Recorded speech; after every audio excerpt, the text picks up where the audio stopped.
Morning student, पिछले video में हम लोग आयोनिक इक्विलिब्रियम का पोर्शन स्टार्ट किए थे, जहां आपको बताया था various concept of acid and base, और जिसमें तीन इंपॉर्टेंट कंसेप्ट जो आगे भी हम लोग को कंटिन्यू करना है वो पढ़े थे। Arrhenius concept, Bronsted and Lowry concept and Lewis concept.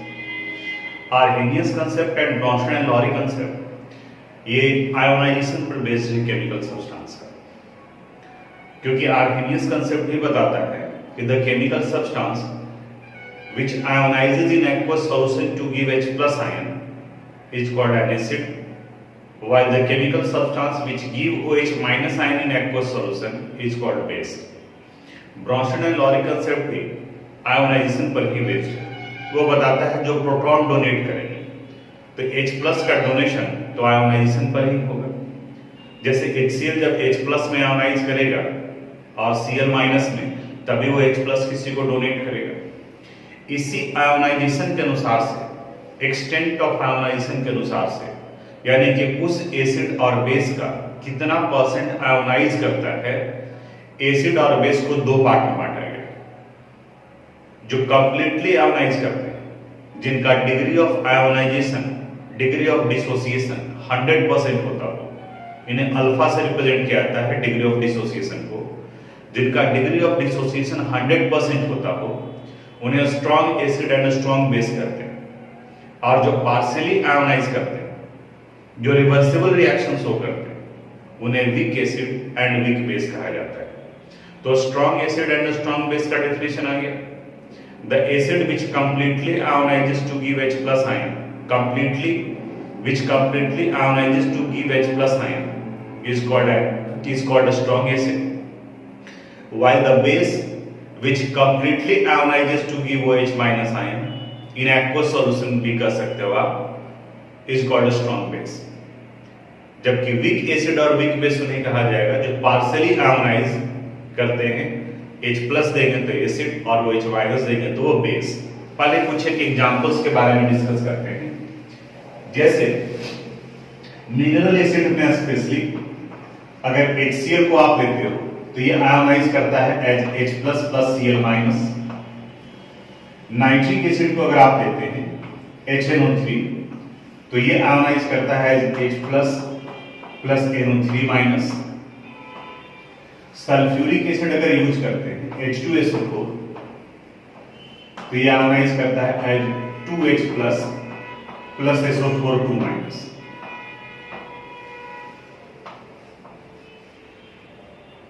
H3PO4 को अगर हम लोग लेते हैं तो ये आयोनाइज करता है 3H plus plus PO4 3 minus.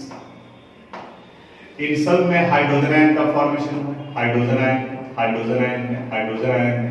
तो ये सभी स्ट्रॉन्ग एसिड्स के एग्जांपल दिखाएंगे। तीन एग्जांपल लेकर के चलते हैं हम लोग स्ट्रॉन्ग एसिड और स्ट्रॉन्ग बेस का। तो ये कंप्लीटली आयोनाइज करते हैं तो इन सबों को स्ट्रॉन्ग एसिड कहा जाता है। ये एग्जांपल हो गया स्ट्रॉन्ग एसिड का।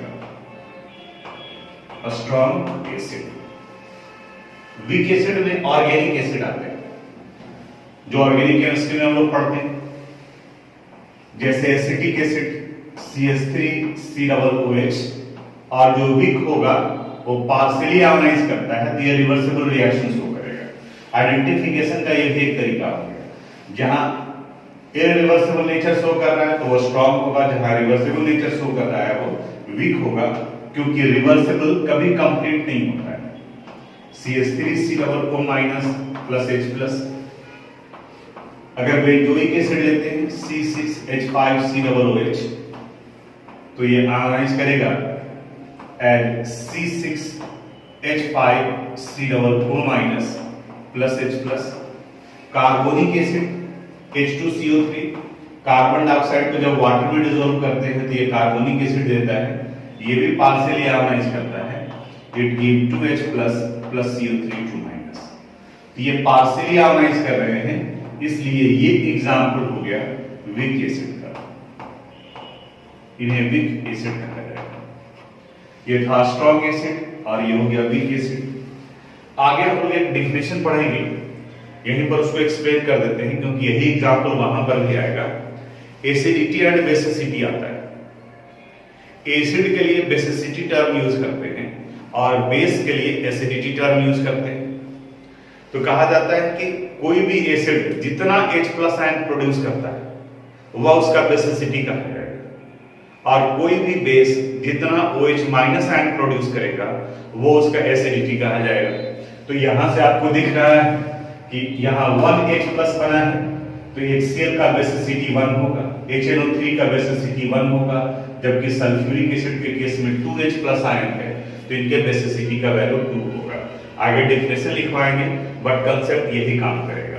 अभी जो आपको बता रहे थे वो स्ट्रॉन्ग एसिड और वीक एसिड के बारे में। और स्ट्रॉन्ग एसिड उन्हें कहेंगे जो कंप्लीटली आयोनाइज कर H+ देते हैं। वीक एसिड उन्हें कहा जाएगा जो पार्शियली आयोनाइज कर H+ आयन का फॉर्मेशन करता है।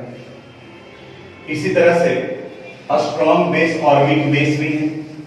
बेस उन्हें कहा जाता है जो हाइड्रोक्सिल आयन का फॉर्मेशन करता है। अब जो कंप्लीटली आयोनाइज करेंगे उन्हें स्ट्रॉन्ग बेस कहा जाएगा, और जो पार्शियली आयोनाइज करेंगे उन्हें वीक बेस कहा जाएगा।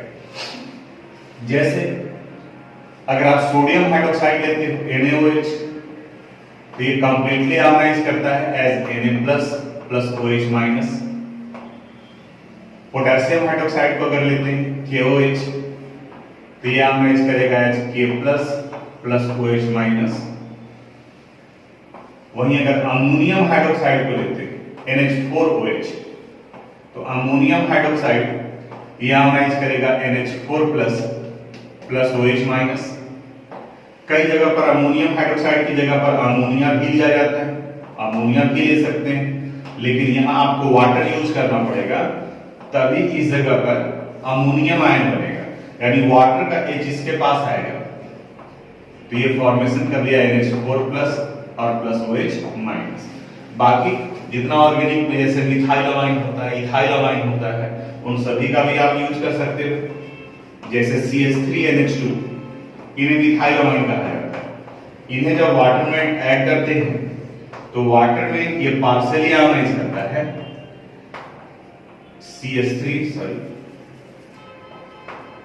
CH3NH3 प्लस और प्लस OH-। ये ब्रोंस्टेड बेस भी कर सकते हो। ये H2O का H+ एक्सेप्ट किया है, NH3+ में कन्वर्ट किया है। तो ये एग्जांपल एक और ले लो आप, इसमें कैल्शियम हाइड्रोक्साइड ले सकते हैं CaOH2, ये आयोनाइज करता है HCl2 प्लस 2OH-। तो इनका एसिडिटी वैल्यू 1 होगा, इनका एसिडिटी वैल्यू 2 हो जाएगा। तो आगे जब एसिडिटी और बेसिसिटी पढ़ेंगे तो वहां पर ही आएगा। इन्हें कहा जाता है स्ट्रॉन्ग बेस और इन्हें कहा जाता है वीक बेस।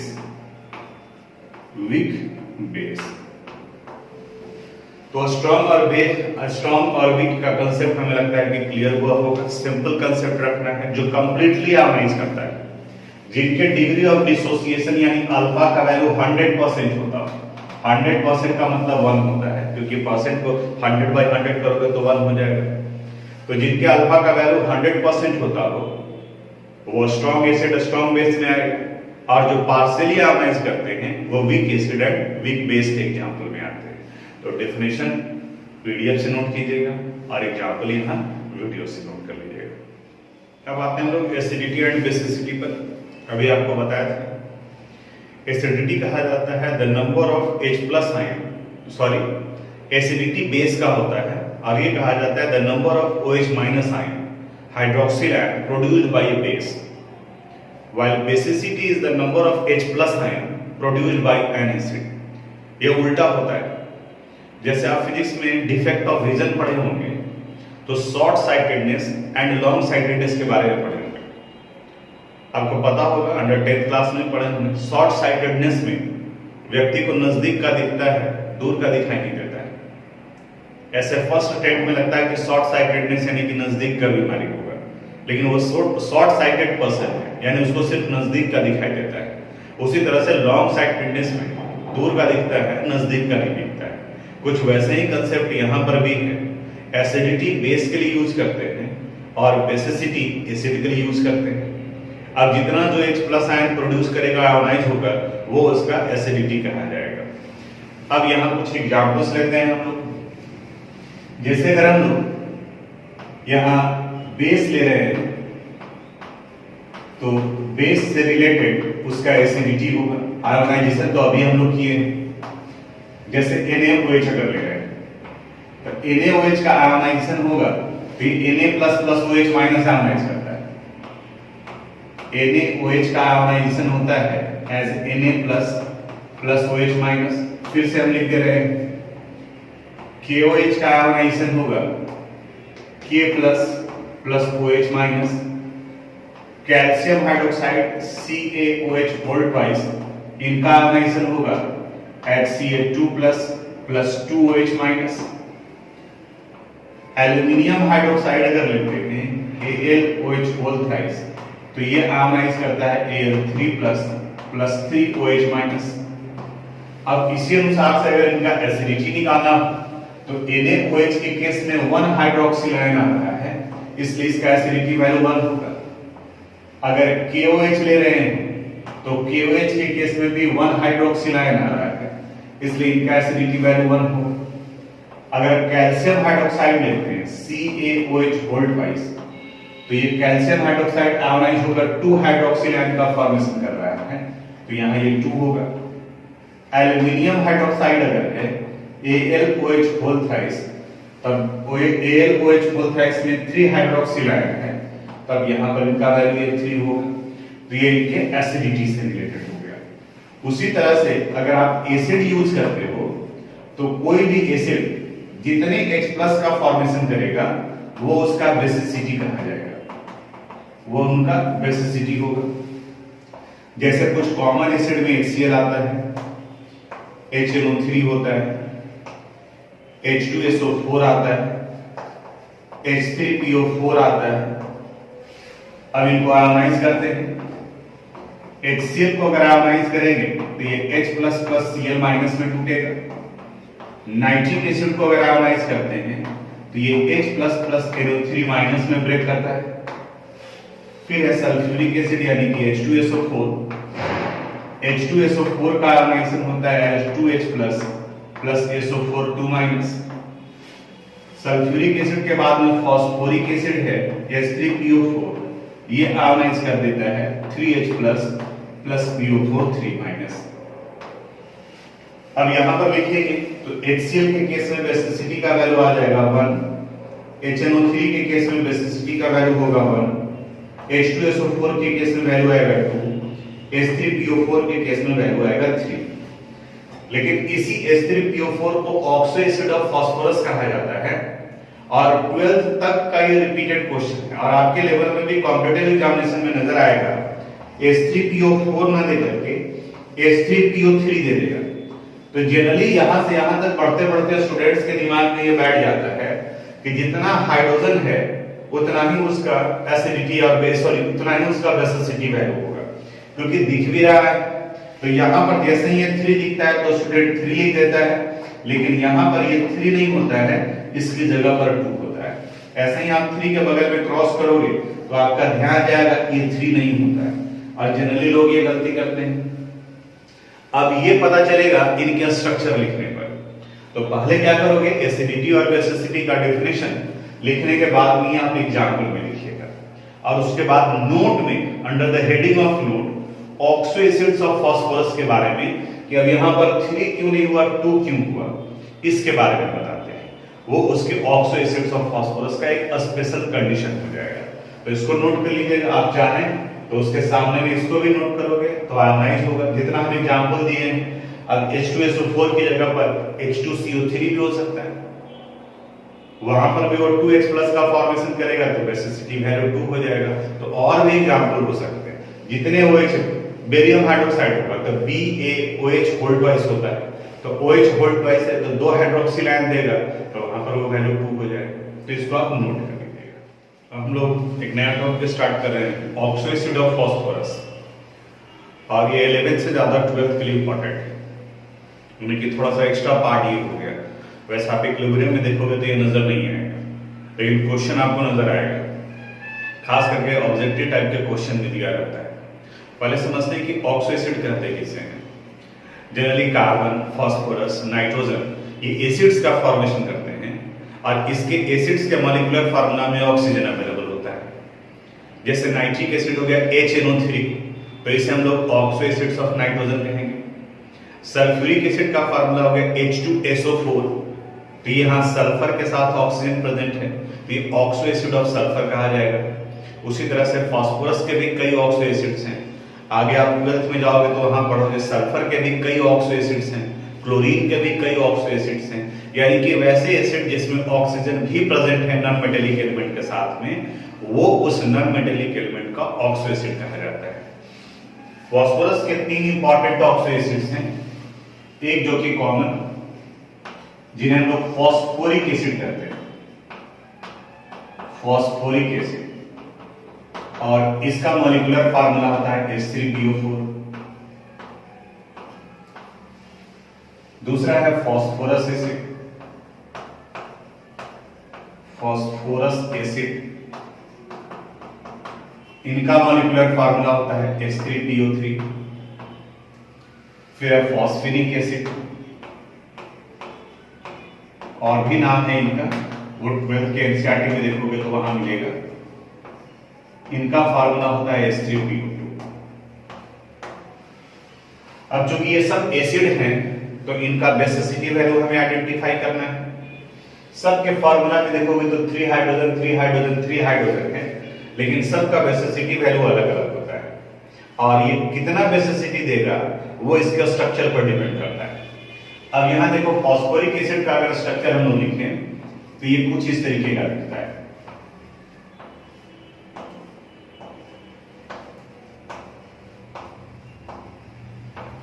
ये फॉस्फोरिक एसिड हो गया। फॉस्फोरस एसिड के स्ट्रक्चर में ये आता है स्ट्रक्चर HOH और ये OH। यहां हाइड्रोजन हाइड्रोजन टेट्राहाइड्रल स्ट्रक्चर है ये, और ये OH। सबके मॉलिक्यूलर फार्मूला से मैच कर लेते हैं। Hydrogen 1 2 3 hydrogen, phosphorus 1, oxygen 1 2 3 4 oxygen. यहां 1 2 3 ऑक्सीजन 3 ऑक्सीजन, 1 2 तो 1 2। अब यहां बताता है कि ऑक्सो एसिड्स ऑफ फास्फोरस में जो हाइड्रोजन ऑक्सीजन के साथ जुड़ा होगा, तो ऑक्सीजन का इलेक्ट्रोनेगेटिविटी ज्यादा होता है। Oxygen is the second most electronegative element in modern periodic table. ये इलेक्ट्रोनेगेटिविटी ज्यादा होने से वो हाइड्रोजन के इलेक्ट्रॉन को अपनी तरफ खींचता है, और यही वजह है कि उस खिंचाव की वजह से एक्वस सॉल्यूशन में वो आयोनाइज कर जाता है। और सिंपल तरीके से सिर्फ वो हाइड्रोजन एटम जो ऑक्सीजन के साथ में जुड़ा है वही आयोनाइज कर H+ आयन का फॉर्मेशन करेंगे। जो हाइड्रोजन फास्फोरस के साथ में जुड़ा है, पोलैरिटी तो वहां प्रोड्यूस होगा, लेकिन वो आयोनाइज नहीं करेंगे, और जब तक वो H+ में कन्वर्ट नहीं करेगा तब तक उन्हें बेसिसिटी में पार्टिसिपेट नहीं करेगा, उनकी वजह से बेसिसिटी क्रिएट नहीं होगा। तो अब यहां देखो इस वाले पार्ट में फॉस्फोरिक एसिड में ये तीनों हाइड्रोजन एटम ऑक्सीजन से जुड़ा हुआ है, इसलिए इसका अगर हमें कहा जाए कि बेसिसिटी वैल्यू कितना होगा, तो यहां पर इनका बेसिसिटी वैल्यू 3 हो गया, क्योंकि all 3 hydrogens are linked with oxygen atom and they all can ionize in aqueous solution।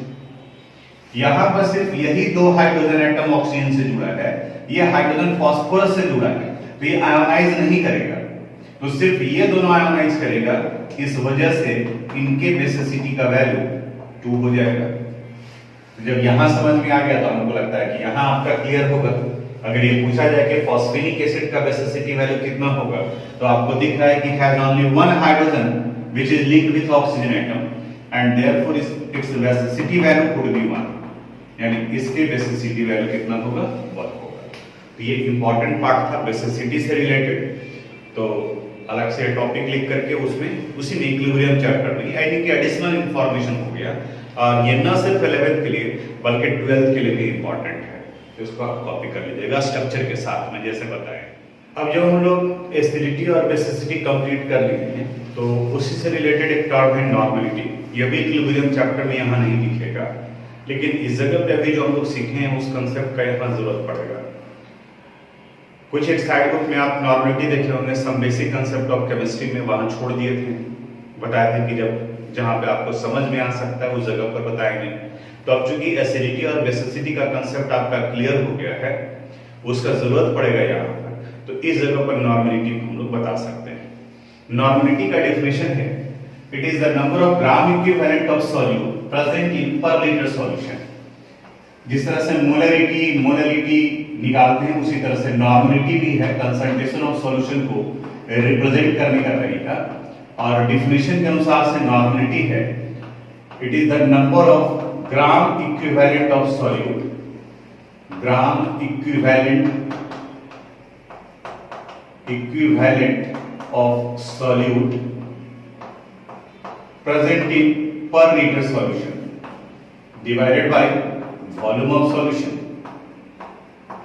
Solution.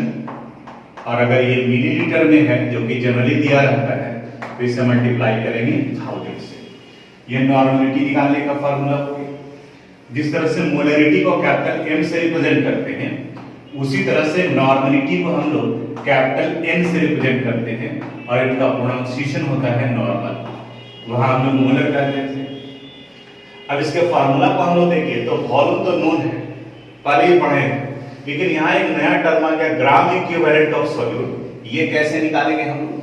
तो इसके लिए फार्मूला है कि किसी भी केमिकल सब्सटेंस का अगर आप ग्राम इक्विवेलेंट निकाल रहे हो, नंबर ऑफ ग्राम इक्विवेलेंट तो ये है गिवन मास, यानी उस केमिकल सब्सटेंस का जो मास दिया हुआ है, उस गिवन मास को डिवाइड कर देंगे इक्विवेलेंट वेट से। मोलरिटी में हम लोग मोल निकालते थे, तो वहां पर हम लोग गिवन मास को मोलर मास से डिवाइड करते थे। तो ये गिवन मास तो समझ में आ रहा है कि सॉल्यूट का जितना अमाउंट दिया रहेगा वो, लेकिन अब यहाँ एक नया टर्म आ गया कि इक्विवेलेंट वेट कैसे निकालेंगे। तो इसके लिए एक और फार्मूला है, equivalent weight is equal to होता है मोलर मास, या इसी को जो हम लोग मॉलिक्यूलर मास करते हैं। न्यूमरल वैल्यू तो दोनों का सेम ही है, सिर्फ यूनिट में फर्क पड़ता है। Molecular mass divided by acidity और बेसिसिटी और चेंज इन ऑक्सीडेशन नंबर, और change in oxidation number. Molecular mass आपको पता है किसी केमिकल सब्सटेंस का, अब उसके एसिडिटी, बेसिसिटी या चेंज इन ऑक्सीडेशन नंबर से आप डिवाइड कर दीजिए। तो यही एसिडिटी, बेसिसिटी और चेंज इन ऑक्सीडेशन नंबर सब बेसिक कंसेप्ट में नहीं पढ़ा हुआ होता है, और इसी वजह से उसको छोड़ दिए। अब जैसे सल्फ्यूरिक एसिड है, ध्यान से समझना। तो सल्फ्यूरिक एसिड का मॉलिक्यूलर मास आपको पता है 98 होता है। सल्फ्यूरिक एसिड है और उसका बेसिसिटी वैल्यू 2 होता है, तो 98 को 2 से डिवाइड कर दोगे तो इक्विवेलेंट वेट निकल जाएगा।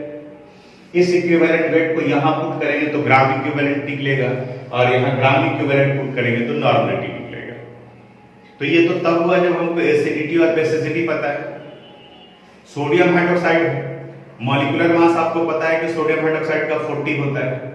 NaOH आयोनाइज करता है Na++ OH- में, ये 1 हाइड्रोक्सिल आयन प्रोड्यूस करता है, इसलिए इसके एसिडिटी का वैल्यू 1 हो गया। तो ये तो एसिड और बेस रहा था। कई साल्ट भी होते हैं, वहां पर change in oxidation number use करते हैं, 12th में जरूरत पड़ेगा। पोटेशियम परमैंगनेट और पोटेशियम डाइक्रोमेट जब पढ़ते हैं, तो आप याद करो KMnO4 में मैंगनीज का ऑक्सीडेशन नंबर +7 है, और सपोज ये कन्वर्ट करा MnCl2 में या Mn2+ में, तो मैंगनीज +7 से कन्वर्ट किया +2 में, तो कितने का चेंजेज हो रहा है? 5 का चेंजेज हो रहा है। तो यहां पर चेंज इन ऑक्सीडेशन नंबर की जगह पर 5 यूज करेंगे। लेकिन अभी आप अपने लेवल में एसिडिटी और बेसिसिटी के ऊपर में कंसंट्रेट करो। तो हमें रिवर्स चलना होगा, नॉर्मेलिटी निकालना है। तो सबसे पहले निकालेंगे हम लोग इक्विवेलेंट वेट। जब इक्विवेलेंट वेट निकल जाएगा तो निकालेंगे ग्राम इक्विवेलेंट, और जब ग्राम इक्विवेलेंट निकल जाएगा तो निकालेंगे हम लोग नॉर्मेलिटी। यहां मोलरिटी से फिर रिलेट करेंगे। मोलरिटी का फार्मूला याद कीजिए, number of moles of solute present in पर 1000 millilitre of solution is called molarity of the solution. अब इसे समझाने के लिए एक एग्जांपल लेते हैं और वहां से बताते हैं आपको मोलरिटी और नॉर्मेलिटी के बारे में। नॉर्मेलिटी और मोलरिटी को एक साथ में एक क्वेश्चन से डिस्कस करते हैं। Suppose 49 gram of sulphuric acid, 49 gram of sulphuric acid is present in its 500 milliliter aqueous solution. 500 milliliter aqueous solution, and you have to determine the normality as well as molarity of the solution. यानी कि दोनों निकालना है आपको, normality भी निकालना है और मोलरिटी भी निकालना है। तो सबसे पहले डाटा सेपरेट करते हैं। सॉल्यूट यहाँ पे सल्फ्यूरिक एसिड है, तो अकॉर्डिंग टू क्वेश्चन, बोर्ड पर थोड़ा ध्यान से समझना, अकॉर्डिंग टू क्वेश्चन एक बार रिपीट भी हो रहा है क्योंकि पहले पढ़े हैं। मास ऑफ सॉल्यूट यानी कि sulphuric acid, it is given 49 ग्राम। इनका मोलर मास पता है आपको, इट्स मोलर मास इज 98 ग्राम पर मोल। तो अब यहां से इसका मोल निकाल लेते हैं। Mole is equal to mass by molar mass, 49 divided by 98, ये वैल्यू आ जाएगा 0.5। और इस सॉल्यूशन का वॉल्यूम दिया हुआ है, इट इज 500 मिलीलीटर। अब देखो तो मोलरिटी निकल जाएगा, molarity is equal to mole by volume, तो 0.5 डिवाइडेड बाय 500 इनटू 1000। लेकिन नॉर्मलिटी भी निकालना है आपको। तो अब सल्फ्यूरिक एसिड है, चूंकि एसिड है, तब नॉर्मलिटी के लिए हम लोग डाटा सेपरेट करते हैं। तो इनके लिए बेसिसिटी का वैल्यू हो जाएगा, basicity of H2SO4 sulphuric acid, ये 2 हाइड्रोजन आयन देता है, इसलिए इसका बेसिसिटी वैल्यू 2 होगा। अब अभी जो फार्मूला लिखे थे वो याद करो, equivalent weight is equal to molecular mass यानी कि 98 डिवाइडेड बाय बेसिसिटी, तो 2, तो ये वैल्यू हो गया 49। जब इक्विवेलेंट वेट निकल गया तब यहां पर नंबर ऑफ ग्राम इक्विवेलेंट निकाल लेते हैं। Number of gram equivalent, formula आपके कॉपी में लिखा हुआ है, नंबर ऑफ ग्राम इक्विवेलेंट। अब ये वैल्यू आ जाएगा given mass 49, equivalent weight 49 divided bye 49, ये वैल्यू आ गया 1। अब फार्मूला पुट करेंगे और एक एक करके नॉर्मलिटी और मोलरिटी निकालेंगे। जैसे सबसे पहले हम लोग नॉर्मलिटी निकालेंगे। नॉर्मलिटी इज इक्वल टू, मेरे पास स्पेस कम है इसलिए हम फार्मूला लिख नहीं रहे हैं, लेकिन आप कॉपी करते वक्त में फार्मूला भी लिखोगे। नंबर ऑफ, या लिखते हैं, देखते हैं, number of gram equivalent of solute, gram equivalent of solute divided by volume of solution, और अगर ये मिलीलीटर में है तो मल्टीप्लाई कर देंगे 1000 से। नंबर ऑफ ग्राम इक्विवेलेंट आया है 1, तो यहां 1 डिवाइडेड बाय 500 इनटू 1000, यानी ये सोल्व करने पर वैल्यू आ गया 2 नॉर्मल 2n। एक पार्ट निकल गया। सेकंड पार्ट है मोलरिटी निकालने का।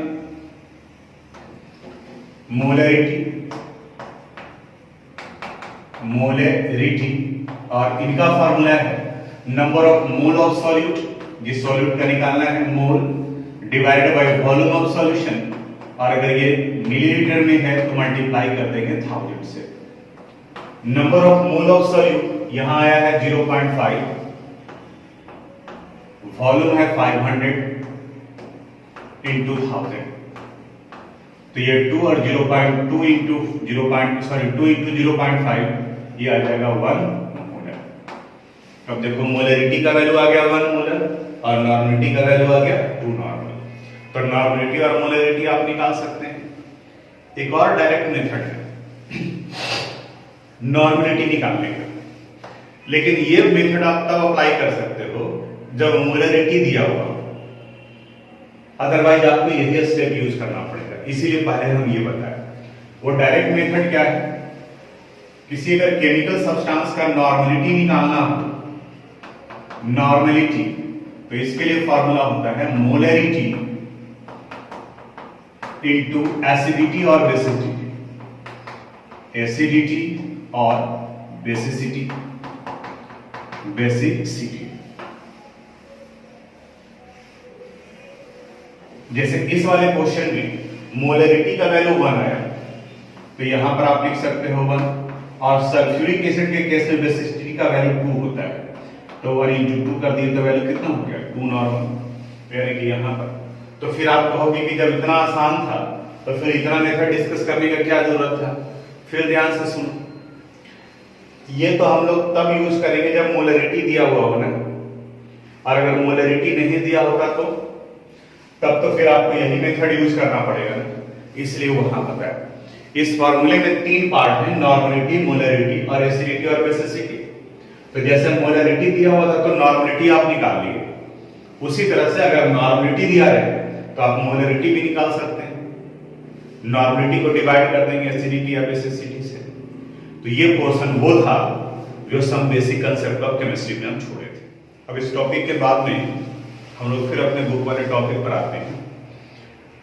अगर आप बुक देखोगे तो वहां पर दिया हुआ है आयोनाइजेशन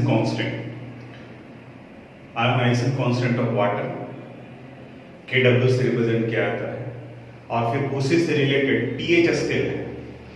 पीएच के बारे में थोड़ा सा आप अंडर 10th क्लास में पढ़े होंगे कि पीएच की सहायता से हम लोग बता सकते हैं कि दैट द गिवन सॉल्यूशन और that the given sample is acidic, basic और न्यूट्रल, और कंपैरेटिवली हम बता सकते हैं कि which one is acidic and which one is basic in nature. तो इसे हम लोग अगले क्लास में स्टार्ट करेंगे। टॉपिक बता दी कि हम लोग पीएच स्टार्ट करेंगे, डिसोसिएशन कांस्टेंट ऑफ वाटर के बारे में बात करेंगे। थोड़ा सा ये टॉपिक कंप्लीट करने के बाद में उसको भी देख लोगे, और ताकि जब हम बताएं तो उस वक्त में आपको कहीं कोई परेशानी नहीं हो। Thank you.